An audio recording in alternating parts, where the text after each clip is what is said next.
আমাদের প্রিয় নেত্রী দেশনেত্রী বাংলাদেশের জনগণের জন্য, বাংলাদেশের গণতন্ত্র পুনরুদ্ধারের জন্য তিনি কোনো আপোষ করেননি।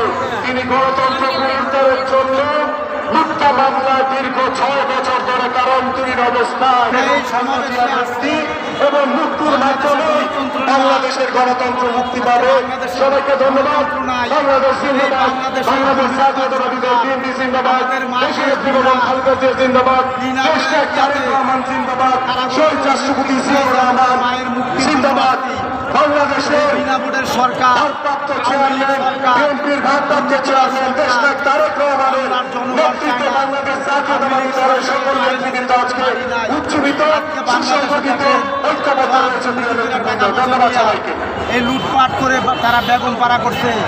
তারা এই আমাদের মাঝে বাংলাদেশের সহকারে উপস্থিত হয়েছে সরকার দুর্নীতিবাদ। মহানগর দক্ষিণ বিএনপির আমার সাবেক মুক্তি চাই, আমার মায়ের মুক্তির, রফিকুল আলম মজনুর নেতৃত্বে আমার মায়ের মুক্তি চাই। বাংলাদেশের সবাইকে আমি ধন্যবাদ জানাচ্ছি। এ পর্যায়ে বক্তব্য রাখার শ্রমিক দলের সুমন ভূঁইয়া এবং সবুজের নেতৃত্বে মিছিল আসছে আমরা এবং মোস্তাফিজ কেন্দ্রীয় নেতাকে ধন্যবাদ জানাই।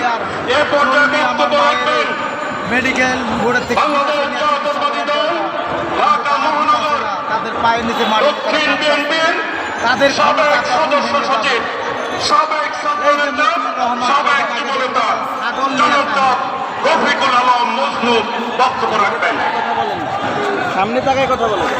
আজকে মতিউর রহমান দেখেন বাংলাদেশের টাকা আমাদের সকলের প্রিয় নেত্রী, চেয়ারম্যান বাংলাদেশের সকল তিন দলের প্রধানমন্ত্রী, বিভিন্ন মার্কেট করে আন্দোলন সংগ্রাম গণতন্ত্র স্বাধীনতা এই দুর্নীতিবাদ সরকার রাষ্ট্রপতি খালেদা জিয়ার মুক্তির দাবিতে মতিউর রহমান এক বিশাল সমাবেশে এই জানুয়ার সংগ্রামী সভাপতি পাঠ করে সব নিয়ে ঢাকার সাবেক সকল মেয়র, সাবেক আরেক জানুয়ার ঢাকা মহানগর বিএনপির রঞ্জিত সকল জানুয়ার আহ্বায়ক মানুষের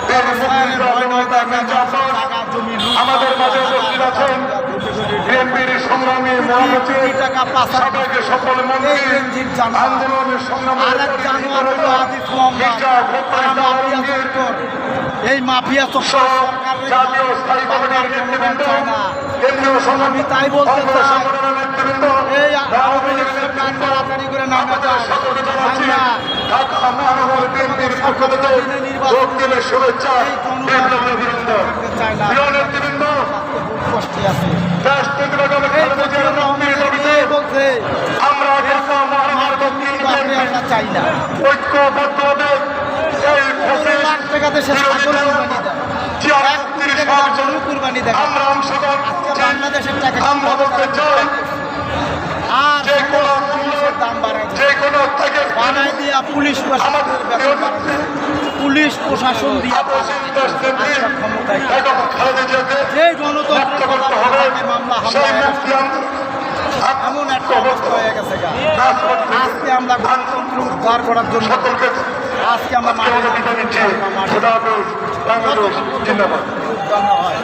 অতক্ষণ পর্যন্ত আমরা মাঠে থাকবো ইনশাআল্লাহ। এ পর্যায়ে বক্তব্য রাখার আহ্বান জানাচ্ছি